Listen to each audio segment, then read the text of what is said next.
In this tutorial, we will cover how to create and use calculated columns. In DataSync, click into the Add Calculated Column button in the toolbar of the data source window. Type in a unique name for your column, and then check that the data type is correct for what the column will contain.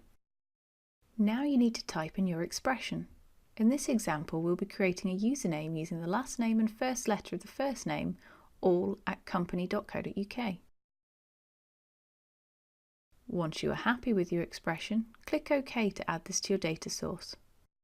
To add your column to the schema, check the checkbox. You can now reorder the columns as you wish. To check that the column is returning as you expect, click Preview A. We can edit calculated columns either by double-clicking the column or highlighting and choosing the Add New Calculated Column button.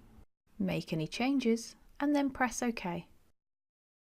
If we wish to delete our column, highlight the column and then choose the Delete Calculated Column button.